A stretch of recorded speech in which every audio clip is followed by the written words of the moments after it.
네, 오늘 함께 저와 여러분이 읽은 본문 말씀은 우리에게 너무나 잘 알려진 사건이 기록된 말씀입니다. 아마 교회 학교에서 한 번 이상은, 한 번만 선포되지는 않았을 겁니다. 한 번 이상은 다 들어보신 내용이죠. 바울과 실라가 감옥에 갇혔는데 그들이 기도하고 찬송을 했어요. 우리 교회 학교에서 많이 들어보셨던 그 유명한 사건입니다. 자, 먼저 이 사건을 들어가기 앞서서 이 일이 발생하기 전에 어떤 과정들이 있었는지 앞의 과정들을 좀 살펴봐야 합니다.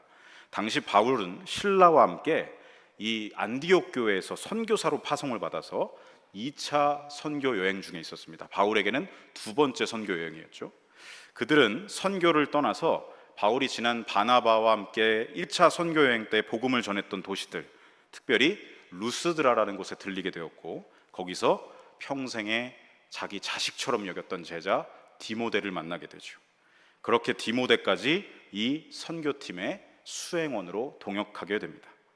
그렇게 바울과 실라, 디모데는 함께 먼 길을 떠나서 지금의 튀르키예 지역에서 유럽으로 가는 첫 관문이라고 할 수 있는 마게도냐 빌립보라는 대도시에 잠깐 머물고 있었던 상황이었습니다. 바울과 그 일행은 빌립보에서 자색 옷감 장수, 많이 들어보셨죠? 루디아를 만나서 복음을 전했습니다. 그리고 이 루디아가 복음을 받아들이면서 그녀에게 세례를 베풀어 주었고, 루디아뿐만이 아니라 루디아의 가족들도 복음을 받아 세례를 받게 되죠. 그렇게 바울 일행은 유럽 선교 복음 전도의 첫 열매를 이곳 빌립보에서 보게 된 것입니다. 성공적이었습니다. 그런데 여러분, 사실 바울은 원래 마게도냐 지역으로 가려고 했던 계획이 없었습니다. 한 번도 그렇게 계획한 적이 없었습니다. 2차 선교 여행의 지도를 잠깐 보시면요, 자, 원래 바울이 세운 2차 선교 여행의 목표와 계획은 바울이 1차 선교 여행 때 바나바와 함께 방문했던 도시들, 거기에 복음을 전했으니 교회가 세워졌겠죠. 성도들이 있으니 거기에 가서 그들을 목양하자, 그들의 믿음을 우리가 굳게 잡아주자, 이게 2차 선교 여행의 첫 번째 목표였습니다. 자, 그리고 이곳을 거점으로 삼아서 2차적인 목표는 무엇이었냐면 지금의 저 튀르키예 북쪽 지역에 해당하는 저곳에 복음을 전하고자 했습니다. 그것이 이들의 2차적인 목표였죠. 당시에는요, 이 지역을 터키 튀르키예라고 부르지 않았고요, 아시아라고 불렀습니다. 오늘날의 거대한 아시아 대륙과 동명이 같은 이름이지만 전혀 다른 지역입니다. 이 아시아 지역에 있는 지금 지도상에 보시는 무시아, 비두니아, 갈라디아, 이 튀르키예, 지금의 튀르키예 북쪽 지역에 복음을 전해서 성도들을 세우고 교회를 개척하고자 했던 것이 이들의 목표였죠. 그래서 2차 선교 여행길 처음 출발 때 보시면 바울과 실라는 배를 타지 않았습니다. 1차 때는 바나바와 마가 요한과 함께 배를 타고 구브로로 먼저 가서 이 바다를 통해서 이동하면서 선교를 했죠. 그런데 지금 2차 출발 때는 목표가 뚜렷했기 때문에 배를 타지 않고 지금 안디옥에서 바울의 고향이었던 길리기아 다소를 들렸다가 1차 선교여행 때 도착했던 더베, 루스드라, 이고니온, 비시디아, 안디옥까지 지금 육로로 이동하고 있는 것을 볼 수가 있는 것이죠. 이들은 1차 선교여행 때 선교가 아주 잘 이루어졌기 때문에 이번에도 그 흐름을 따라서 아시아 전체에 복음을 전하고자 했던 것입니다.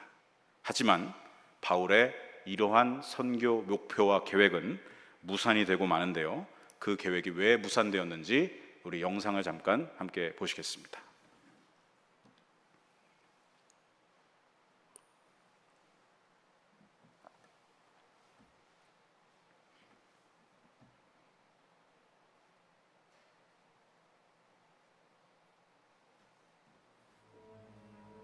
네, 처음부터 좀 다시 들어주시겠습니까? 예. 이어서 방문하려 했던 두니아로 가는 길도 허락하지 않으셨다.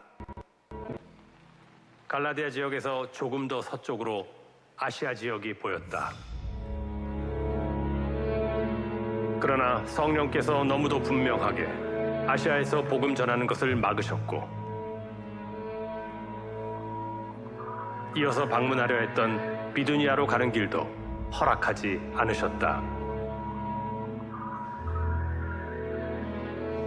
하나님의 막으심 앞에 그들은 어디로도 나아갈 수 없었다.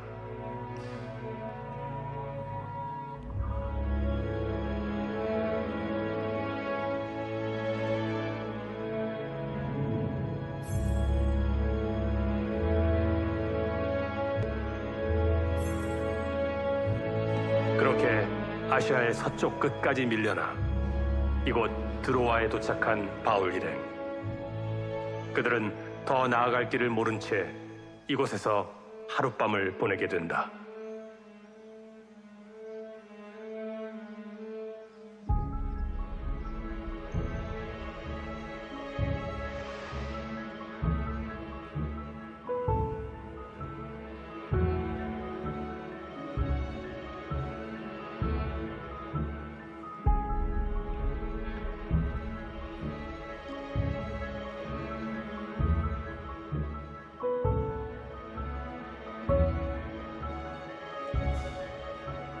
성공적이었던 1차 전도 여행과 달리 앞이 보이지 않는 막막함.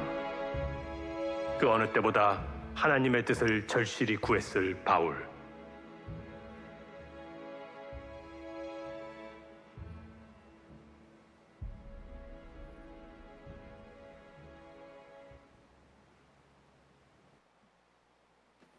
자, 우리 화면을 통해서 사도행전 16장 6절로 7절 말씀 함께 보시겠습니다. 함께 읽어보겠습니다. 성령이 아시아에서 말씀을 전하지 못하게 하시거늘 그들이 부르기아와 갈라디아 땅으로 다녀가 무시아 앞에 이르러 비두니아로 가고자 했으되 예수님의 영이 허락하지 아니하시는지라. 자, 이유는 알 수가 없지만 나중에는 알게 되겠지만요, 성령님께서 계속해서 바울 일행의 걸음을 막으셨습니다. 성경에는 지금 6절과 7절 단 두 절의 기록으로 축약되어 있지만 지도를 우리가 아까 다시 보시면요, 사실 이들이 돌아다닌 이 지역과 지역 사이의 거리는요 엄청난 거리였습니다. 튀르키예 땅덩어리가 엄청 크거든요. 이 지금 지역과 지역을 오갔는데 보시면요, 아시아에서 가는 길, 아시아로 가는 길을 성령께서 막으셔서 부르기아로 다시 돌아왔다가 거기서도 막혀서 갈라디아 땅으로 좌회전했다가 거기서도 또 막혀서 무시아로 유턴을 해서 긴 거리를 또 무시아까지 갔습니다. 자, 그런데 거기도 막혀서 이제 어디로 가려고 했느냐? 최북단 지역이었던 비두니아라는 지역으로 저 먼 거리를 가려고 했는데 마지막에 보면 예수님의 영이 이것을 허락하지 않으셨다라고 말합니다. 그러니까요, 지금 바울 일행은요 마치 길을 잃은 사람들처럼 튀르키의 저 넓은 땅덩어리를 전 지역을 지금 트레킹을 하듯이 뺑뺑 돌면서 헤매게 되었다는 것입니다. 여러분, 바울과 실라, 디모데의 심정이 어땠을까요? 당시의 그 심정, 호기롭게 새로운 복음의 개척지를 향해서 발을 내딛었는데 그 계획대로 되지 않고 가는 곳마다 막힙니다. 답답했겠죠. 아니 도대체 왜 우리를 막으시는 거야? 우리가 우리의 일을 하려고 온 게 아니라 하나님의 일 선교를 하러 왔는데 왜 길을 열어주시지 않는 거야? 이 넓은 아시아 땅에 복음을 전하면 얼마나 많은 사람들이 주님께 돌아올 텐데 왜 도대체 이 길을 막으시는 것일까? 그들의 입장에서 봤을 때 이 상황은 도무지 이해가 되질 않았던 것이죠. 자, 그러면요, 여러분 반대로 한번 생각해 보시죠. 하나님의 입장에서 이 6절과 7절을 바라보면 하나님의 마음은 어떠셨을까요? 하나님이 더 답답하셨을 것입니다. 바울아, 왜 그렇게 고집을 부리는 거냐? 실라야, 글쎄 거기가 아니래도. 디모데야, 안 되겠다. 젊은 네가 가서 바울 좀 뜯어 말려라. 하나님의 마음이 이러시지 않았겠습니까? 여러분, 하나님의 입장에서 보시면 아시아 선교, 튀르키예 북쪽 지역 선교는 하나님의 플랜, 하나님의 계획이 아니었던 것입니다. 바울 일행이 첫 번째 갔을 때 막히고 두 번째 갔을 때 막히고 조금 이상하게 느꼈어야 돼요. 그리고 세 번째 갈라디아쯤 갔을 때는 알아차렸어야 됩니다. 아, 여기는 하나님의 플랜이 아니구나. 하나님의 계획은 여기가 아니구나. 적당한 때에 그렇게 막히고 막혔으면 깨달았어야 되죠. 하나님은 계속 아니야, 아니야, 아니야 강조하면서 말씀하시는데 나는 계속 어떻게 하는 겁니까? I'm okay, 괜찮아, 저기로 가보자. 여기가 막혔네? 그럼 저기로 가보자. 계속 이러고 있는 것이죠. 여러분, 우리의 모습을 보는 것 같지 않습니까? 지금 바울을 흠잡으려고 하는 말이 아니라 저와 여러분의 모습도 딱 이 모습 같습니다. 여러분, 이건요 믿음으로 발걸음을 내딛고 있는 게 아니라 고집을 부리고 있는 것이죠. 선교팀의 운전대를 지금 주님께 내어드리고 있는 게 아니라 자기가 붙잡고 주도권을 지금 자기가 쥐고 있는 것입니다. 하나님께 주도권을 내어드리지 않고 자기가 계속해서 붙잡고 이 선교의 주도권을 쥐고 있는 것이죠. 여러분, 애초에 이 선교 계획을 짰을 때, 처음에 결심을 했을 때 바울이 좋아, 결심했어, 나는 이번에 아시아 선교를 간다, 반드시 아시아에 가서 복음을 전할 거야 라고 말하기 전에 그는 이것을 살폈어야 합니다. 거기에 정말 하나님의 뜻이 있는가, 하나님의 계획이 거기에 있는가, 그는 그것을 민감하게 살폈어야 합니다. 어떻게 살펴야 되죠? 기도로 물어봤어야죠. 그런데 사도행전 15장 아무리 뒤져봐도요, 바울이 하나님 앞에 기도하고 하나님의 계획이 거기 있어서 거기로 나아갔다, 순종했다, 이런 구절은 하나도 없습니다. 결국엔 자기 다짐과 자기 고집으로 나아갔다는 것이죠. 성도 여러분, 자기 다짐과 기도는 다른 것입니다. 자기 다짐과 기도를 헷갈리시면 안 돼요. 우리는 신앙생활하면서 내가 다짐하고 있는 건지 하나님께 기도하고 있는 건지 분명하게 잡아야 할 때가 있습니다. 헷갈리면 안 됩니다. 다짐과 기도는요, 방향이 완전 정반대 방향입니다. 다짐은 무엇이죠? 어떻게든 내 의지대로, 내 뜻대로 나아갈 거야. 이건 믿음이 아니라 다짐이죠. 기도는 무엇입니까? 기도는 나아가는 게 아니라 멈추는 것입니다. 기도는 하나님 앞에 멈춰서 내 뜻을 내려놓고 하나님께 의뢰하는 것입니다. 하나님의 뜻을 여쭤보고 하나님께 답을 구하는 것입니다. 방향이 정반대입니다. 본질적으로 완전히 다른 것입니다. 그러니 바울과 그 일행이 자꾸만 어디로 향했습니까? 아시아를 빙빙 돌았던 것입니다. 자기 다짐대로 나가니까요. 하나님의 뜻과 계획과는 무관한 정반대 방향, 내 다짐대로 나아갔던 것입니다. 우리 바울이 했던 유명한 고백이 있죠. 표대를 향하여. 고백으로 유명한 우리 바울 선배가 너무나 목표지향적이고 너무나 목표 중심적인 거는 잘 알겠는데, 여러분, 이 일은요 분명 주님보다 바울이 앞서 나아가려고 했던 것입니다. 성도 여러분, 이 밤에 여기서 자꾸만 내 다짐을 쏟아내지 마시고 기도하시기 바랍니다. 하나님 앞에 멈추시기 바랍니다. 멈춰서서 내 뜻을 내려놓고 내가 나아갈 삶의 방향과 사역의 방향을 하나님께 물어보시기 바랍니다. 하나님을 의뢰하십시오. 하나님의 뜻을 여쭤보십시오. 그게 기도입니다.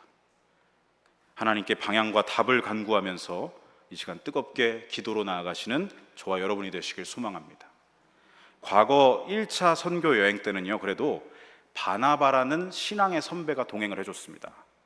그러니까 바나바가 한 10살 정도가 많았어요, 바울보다.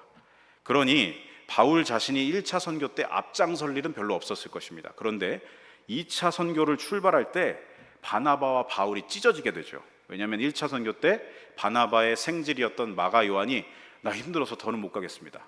선교팀을 이탈했었습니다. 근데 2차 선교를 출발할 때 바나바가 내 생질 마가 요한을 좀 이번에도 데려가자 의견을 제시했는데 바울이 NO, 하나님의 일을 하는데 또다시 그렇게 될 수는 없어, NO, 이러다가 의견 충돌이 나면서 바나바와 바울이 갈라지게 되죠. 그래서 바나바는 마가 요한을 데리고 1차 선교여행 첫 번째 목적지였던 구브로로 향하고요, 바울은 육로로 지금 실라를 데리고 1차 선교여행 때 다녔던 튀르키예 지역으로 간 것입니다.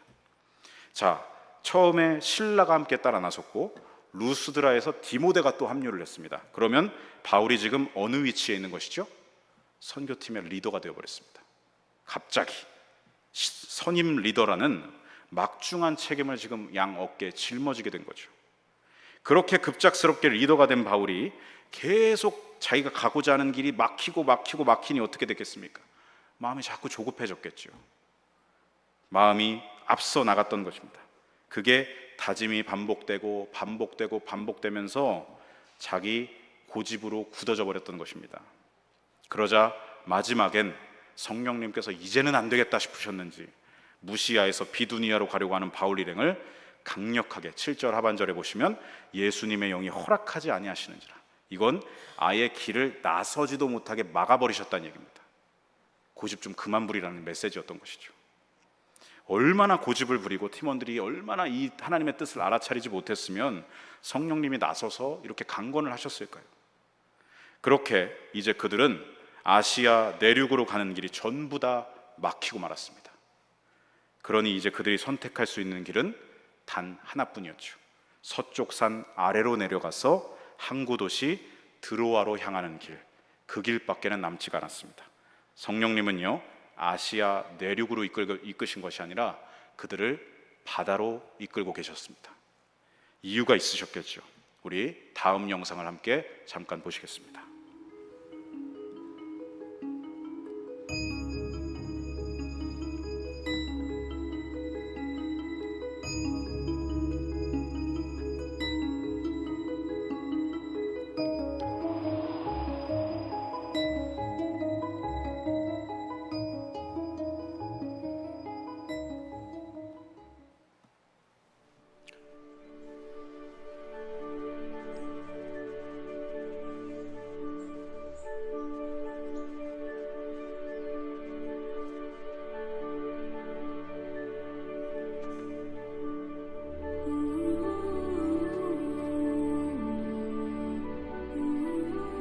다음 날 아침 바울과 그의 일행은 그 어느 때보다 확신에 찬 걸음으로 길을 떠났다.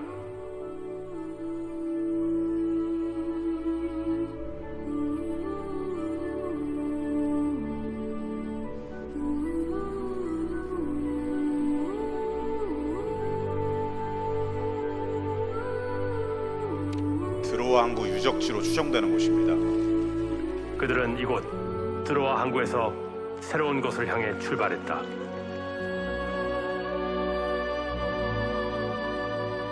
그곳은 유럽 대륙의 첫 땅, 마게도냐였다.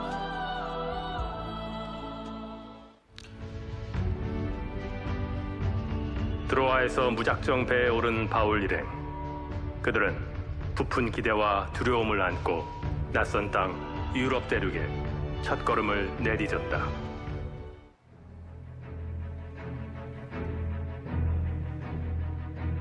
지난 2000년 동안 세계 선교의 교두보가 된 유럽 대륙의 복음화는 성령의 조명 아래 거하는 자 바울의 첫걸음을 통해 시작되었다.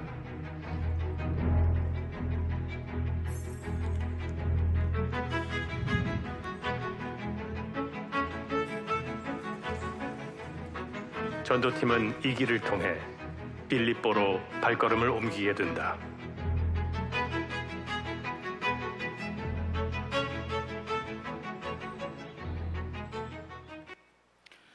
자, 그렇게 계속 아시아 선교의 길이 막히고 막혀서 도착한 막바지 이 드로아에서 바울 일행이 하룻밤을 묵게 됐는데, 그날 밤 바울은 너무 답답해서 기도하게 되었습니다. 하나님의 뜻이 도대체 어디에 있는가? 그러자 하나님이 보여주시는 한 환상을 보게 되는데, 환상 가운데 한 마게도냐 사람이 나타났습니다. 그리고 바울에게 간절히 이렇게 요청을 했습니다. 16장 9절 하반절, 건너와서 우리를 도우라. 우리에게 복음을 좀 전해달라. 마게도냐 사람이 이 요청을 했다는 것이죠. 이 환상을 본 바울은 드디어 거기서 자기의 다짐과 고집을 내려놓고 하나님의 뜻을 발견했습니다. 아, 하나님의 뜻은 아시아가 아니라 마게도냐에 있었구나. 사도행전 16장 10절 말씀 우리 함께 읽어보겠습니다. 바울이 그 환상을 보았을 때 우리가 곧 마게도냐로 떠나기를 힘쓰니 이는 하나님이 저 사람들에게 복음을 전하라고 우리를 부르신 줄로 인정함이라. 아, 하나님의 계획은 아시아가 아니라, 그건 내 계획이었고 아시아가 아니라 마게도냐였구나. 저 바다를 건너 마게도냐로 가는 것이, 복음을 전하는 것이 하나님의 뜻이구나. 확신에 찬 발걸음으로 지금 가게 된 것이죠. 성령님의 조명하심이었습니다. 고집과 무뎌짐 속에 머물고 있던 바울 일행을 성령께서 흔들어 깨우신 것이죠.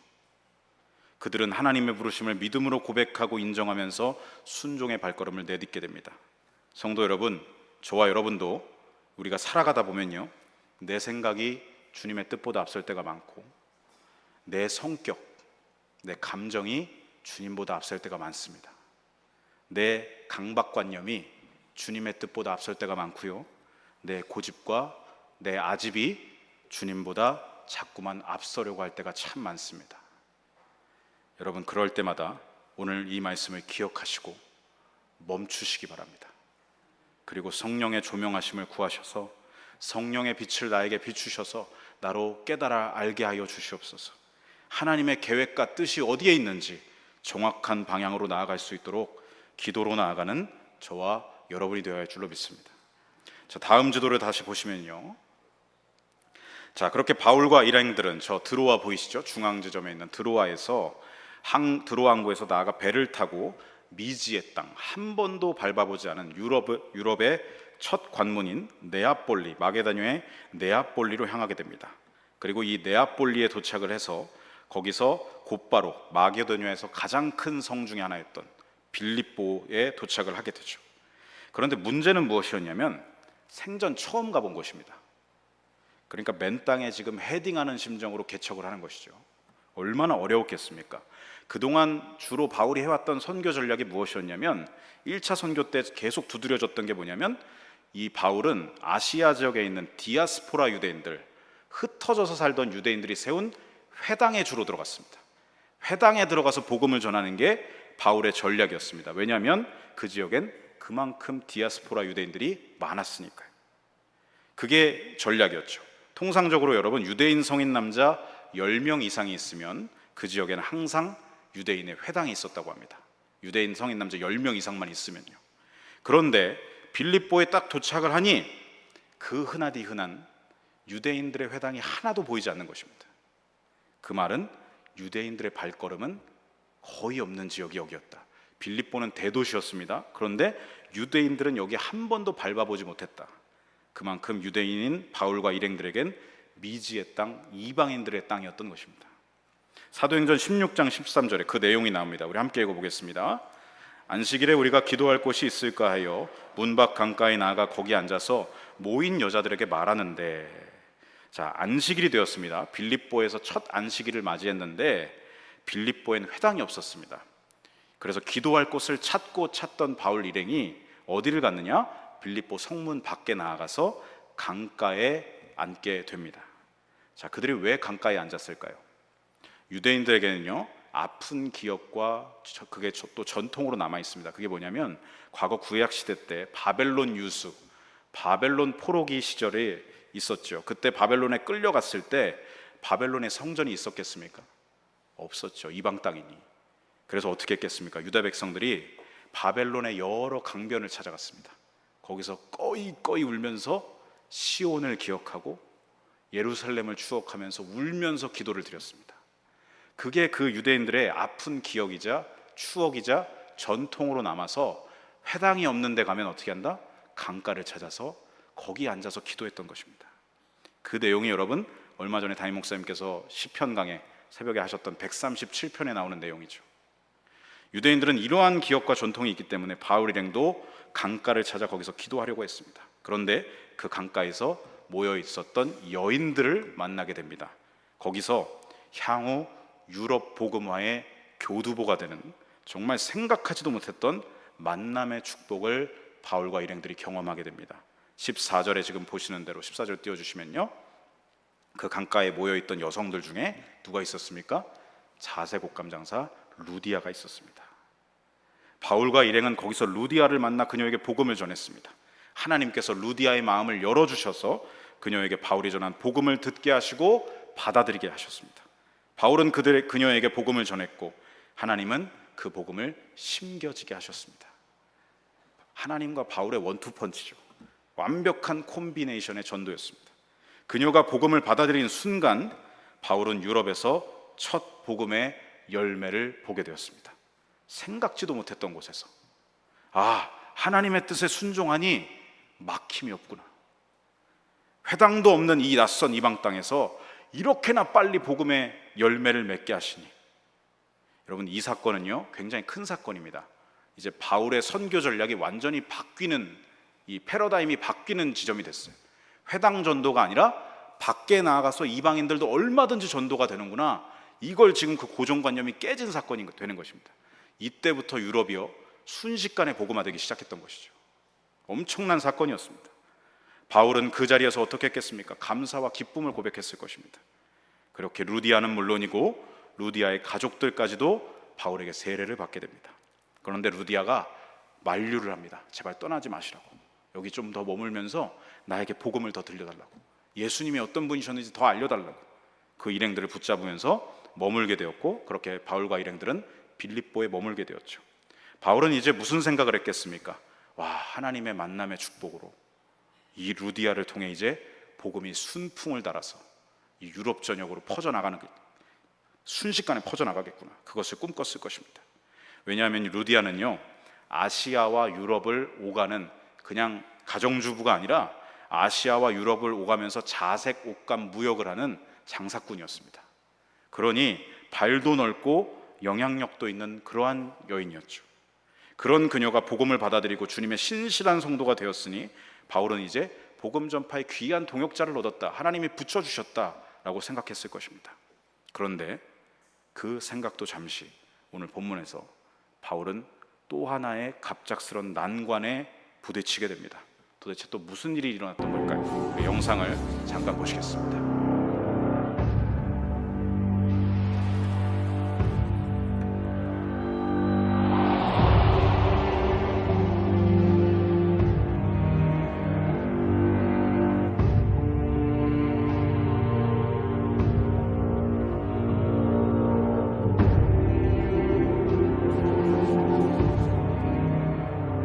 하나님의 이름이 왜곡되어 전해지길 원치 않았던 바울은 여종의 몸에서 귀신을 쫓아낸다.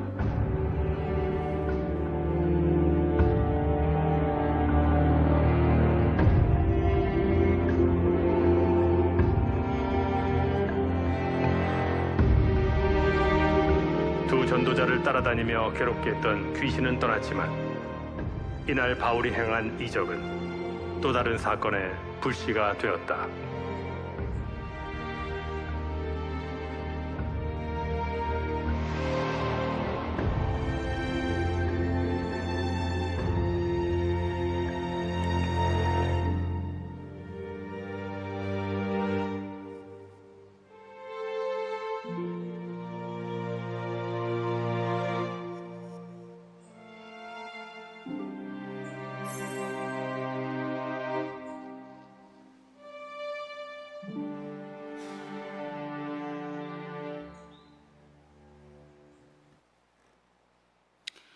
자, 16절 말씀 띄워주시면요, 바울과 일행들이 또다시 이제 기도하는 것을 찾다가 누군가를 만나게 됩니다. 갑자기 어디선가 점치는 귀신 들린 여종 한 사람을 만나게 됩니다. 여종이라 함은 그녀가 지금 누군가에게 종속되어 있는 종이었다, 노예였다라는 것을 알 수가 있죠. 아니나 다를까 그 여종은 어떤 사람이었냐면 점치는 귀신에 들려서 오늘날로 말하면 무당같이 신내림을 받은 그런 여인인데, 이 사람의 주인들이 있어서 이 여인이 사람들을 끌어모아서 점괘를 막 봐주고 돈을 얻어서 이 주인들에게 큰 수익을 안겨다주는 그런 일을, 참 기구한 여인이었던 것입니다. 귀신에게도 종속되어 있었고 주인들에게도 종속되어서 자기 자유란 없는 아주 큰 고통 속에서 그냥 하루하루 돈 벌어다 주는 기계같이 살아갔던 기구한 여인이었죠. 그 여종이 갑자기 바울 일행을 딱 쳐다보더니 17절에 기록된 대로 소리를 지르기 시작했습니다. 이 사람들은 지극히 높은 하나님의 종으로서 구원의 길을 너에게 전하는 자다. 계속해서 몇 날 며칠 따라다니면서 막 소리를 질러대는 겁니다. 바울이 이 일이 계속되니까 너무 괴로워서 뒤를 확 돌아보고는 이 여종에게 소리를 쳤습니다. 그 귀신에게 예수 그리스도의 이름을 선포하면서 여종에게서 당장 떠나가라 라고 명하게 되죠. 그렇게 귀신이 여종에게서 떠나가게 되었고 드디어 이 여인은 그 귀신의 괴롭힘으로부터 해방되게 됩니다. 그런데 귀신을 쫓아내는 하나님의 기적을 경험하자마자 바울은 이 사건 때문에 고발을 당하게 됩니다. 19절에 보시는 대로 그 여종의 주인들이 들고 일어났습니다. 귀신이 떠나가니 점괘를 낼 수가 있었겠습니까? 없었죠. 수익원이 사라졌습니다. 이 주인들이 자기 밥줄을 끊어버렸다고 생각한 거죠. 저 바울과 일행들이. 그래서 그들을 붙잡아서 고발하게 되죠. 빌립보 관리들에게 끌고 갔습니다. 20절과 21절에 보면 그들의 고발의 내용이 나오는데, 고발의 내용 안에는 자신들의 수에게 지장을 입혔습니다라는 말은 단 한마디도 없습니다. 지금 뭐라고 얘기하냐면 이 두 사람은 유대인으로 우리 도시 빌립보를 심히 요란하게 한 소요 사태를 만든 자들입니다. 또한 로마 사람인 우리가 받지도 못하고 행하지도 못할 이상한 것을 전하고 다닙니다 라고 고발을 합니다. 당시 로마 제국은요, 제국 안에서 개인의 종교가 무엇이든 자유했습니다. 자유롭게 풀어줬습니다. 개입하지 않았었어요. 그런데 사회 기강을 무너뜨린다든지 로마 정권에 해를 입힌다든지 뭔가 이런 전복의 소요 사태가 일어나는 것에 대해서는 가만히 있지 않았습니다. 그건 국가 내란죄로 접어서 아주 매우 가혹한 처벌을 내렸죠.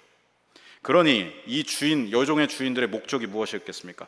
바울과 실라를 내란 음모죄로 쳐넣어서 감옥에서 죽든지 사형을 당하든지 그렇게 만들려고 했던 거죠. 그들이 예상했던 대로 빌립보 관리들은 그 고발을 듣고 바울과 실라를 가만히 놔둘 수 없었습니다. 잘못했다간 이 소요 사태에 대한 책임이 빌립보 관리들 자신들에게 돌아오니까 이걸 그냥 가만히 냅둘 수가 없는 것이죠. 결국 그렇게 여종의 주인들이 바라던 대로 바울과 실라는요, 아주 처참하고 가혹한 처벌을 받게 됩니다. 22절로 23절에 보시면 옷을 찢어 벗기고 매로 치라 하여 많이 친 후에 라고 되어 있습니다. 바울과 실라를 쳤던 채찍과 방망이는 뭐가 달려 있었냐면 삐쭉삐쭉한 쇠 조각이 달려 있었습니다. 스파이크 같이 지잉이 박혀 있는 거죠. 그걸로 맞았다가 떼어낼 때 어떻게 될까요? 살점이 그냥 툭툭 떨어집니다. 떼어낼 때 그냥 살점이 다 떨어져 나가는 거예요.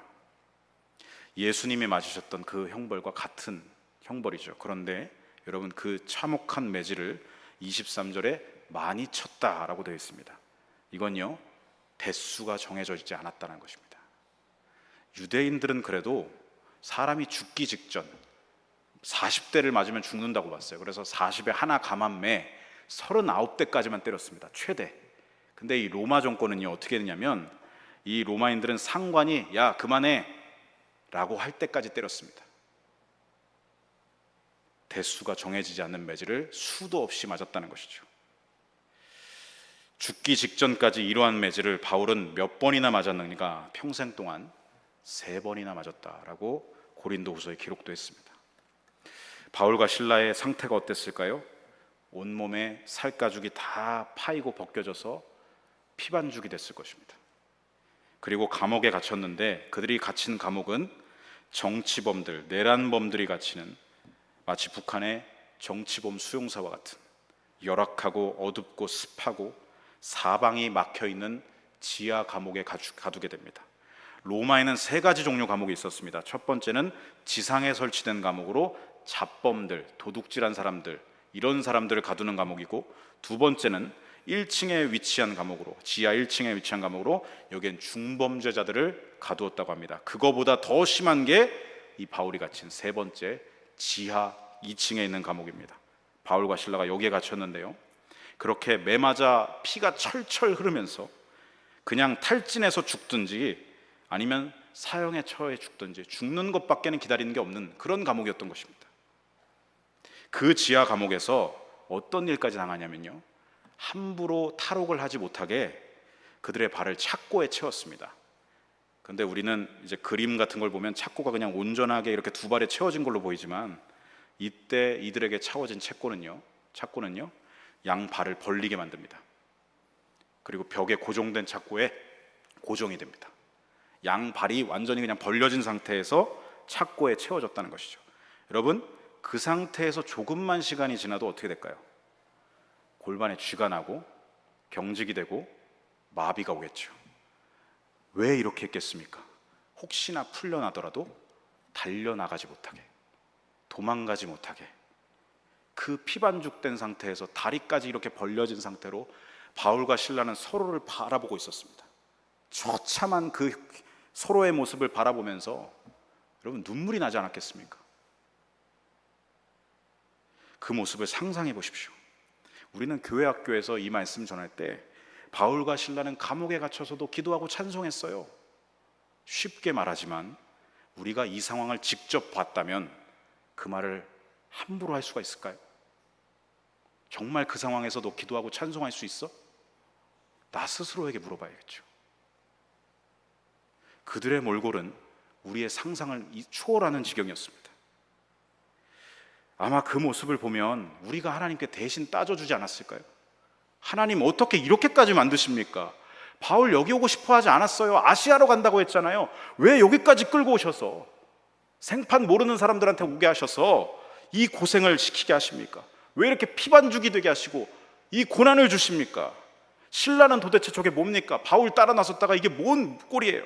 사경을 헤매고 있습니다. 하나님, 결국 이렇게 이들을 이 죽음의 구렁텅이에 몰아넣으셔서 이렇게 그냥 죽이실 겁니까? 우리가 대신 따져주지 않겠습니까? 너무나 참혹하니까. 그들이 당한 고통은 상상할 수 없는 정도의 고통이었습니다. 그런데요, 여러분, 거기서 놀라운 일이 벌어집니다. 무슨 일이 일어나게 되는지 우리 다음 영상 함께 보시겠습니다.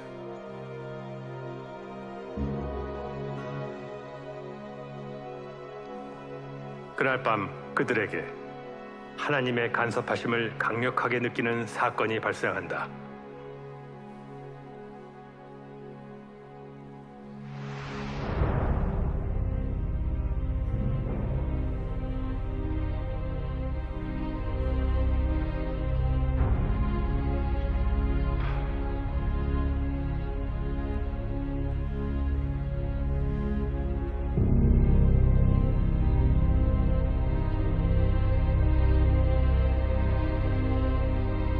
성경에 보면은 그날 밤에 나중에 여기서 지진이 난 거죠. 네. 지진이 나가지고 막 옥토가 흔들리고 그리고 이제 손에 맞았던 차코들이 다 풀리고 그러니까 그 간수가 칼을 가지고 자결을 하려고 했는데 바울이 도망가지 않고 우리가 다 여기 있다.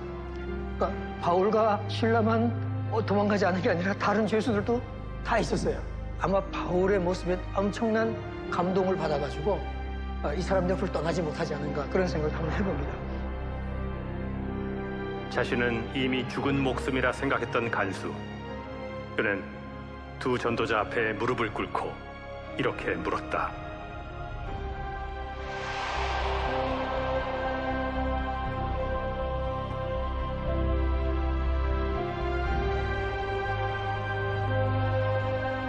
바울의 답은 아주 간결했다.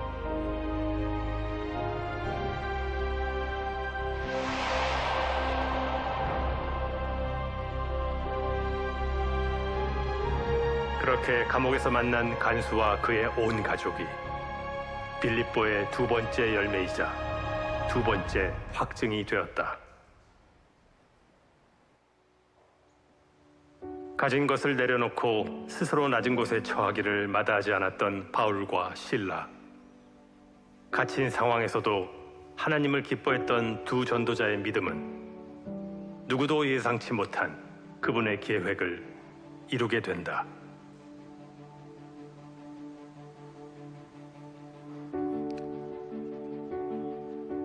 이 영상은 CGN에서 만든 바울로부터라는 영상입니다. 여러분 시간 되실 때 댁에 가셔서 유튜브로 한번 정주행을 해보시면 정말 큰 은혜가 되실 겁니다. 바울의 여정을 다 훑어볼 수가 있습니다. 자, 25절 말씀 보시면요, 그들이 피반죽이 되어서 그 참혹한 모습으로 묶여 있었는데 바울과 실라가 갑자기 기도하고 찬송회를 시작했다고 합니다. 그 몰골로 죽어가면서 노래를 부르다 죄수들이 들었다고 합니다. 죄수들이 무슨 생각을 했을까요? 야, 이제 죽을 때가 됐구나, 정신착란 증세가 왔구나, 그렇게 생각했겠죠. 여러분, 바울과 실라가 어떻게 기도를 할 수가 있었을까요? 어떻게 그 상황에서 찬양을 할 수가 있었을까요? 저는 이 본문을 묵상하면서 깨달은 것은 바울과 실라의 의지가 참 대단하다. 인간의 감정과 인간의 어떤 결단력들을 넘어서서 엄청난 의지가 있었다, 이런 게 묵상된 게 아니라 인간의 의지로는요, 그 상황에서 그몰골로 그렇게 기도하고 찬양을 할 수가 없습니다. 그가 왜 기도하고 찬송했을까? 성령님께서 제 안에 이런 묵상을 하게 하셨습니다. 그가 왜 기도를 했겠니? 그가 왜 찬양을 했겠니? 그들이 주님을 너무나도 사랑하기 때문에, 한량없는 예수님의 그 십자가 대속의 은혜가 그 감옥 안에 흘러 넘쳤기 때문에 그들은 거기에 반응하여서 기도로 주님을 사랑합니다. 찬양으로 주님을 사랑합니다. 우리 첫 번째 했던 찬양 기억나시죠? 나 무엇과도 주님을 바꾸지 않으리. 주님 사랑해요. 온 마음과 정성 다해 하나님의 신실한 친구가 되기 원합니다. 아마 바울과 실라는 그 고백을 하나님 앞에 드리지 않았겠습니까? 저는요, 이 바울과 실라가 겪고 있는 이 상황을 보면 누가 오버랩 되어서 겹쳐 보이시는지 아십니까? 예수님이 보입니다. 우리 대신 채찍질을 맞으셨던, 우리 대신 십자가에 못 박히셨던 예수님이 보입니다. 그가 맞음으로 우리가 나음을 입었다. 바울과 실라는요, 자기 몸에 떨어져 나간 살점을 보면서 예수님이 당하셨던 고통이 어떤 것인지를 뼈저리게 느꼈을 것입니다. 착고에 두 양 다리가 벌려져서 꼼짝달싹 못하게 묶여있는, 자기 의지대로 할 수 있는 게 없죠. 십자가에 달리신 예수님의 마음이 이러셨겠구나. 너무나 강하게 그 마음이 임했을 것입니다. 나를 위해 당하신 그 매질과 고통과 모든 물과 피가 다 흘러나올 때까지 우리에게 다 내어주셨던 십자가에 달린 예수님, 이들은 그 주님의 고통과 죽으심, 그 은혜를 감옥에서 실제로 마주하게 된 것입니다. 그러니 주님을 사랑한다고 고백할 수밖에 없는 것이죠. 그렇습니다. 이것은 인간의 의지에서 나오는 힘이 아니라 성령님의 감화 감동이었습니다. 주님의 은혜와 사랑에 반응해서 영성으로 터져나오는 기도와 찬양이었던 것이죠. 습관적인 기도, 습관적인 찬양이 아니라 영성으로 터져나오는 기도와 찬양이었습니다. 그들의 몸은 착고에 갇혀 있었지만 그들의 영혼은 가둘 수 없었습니다. 그들의 영혼은 주님의 사랑으로 충만했고 자유했습니다. 바울은 이 2차 선교 여행 말미에 고린도에서 데살로니가로 편지를 쓰게 되는데요, 이 당시의 상황과 이 당시의 자신의 영성을 이렇게 기록하고 있습니다. 데살로니가전서 2장 2절 말씀, 우리 화면을 통해서 함께 읽어보겠습니다. 너희가 아는 바와 같이 우리가 먼저 빌립보에서 고난과 능욕을 당하였으나 우리 하나님을 힘입어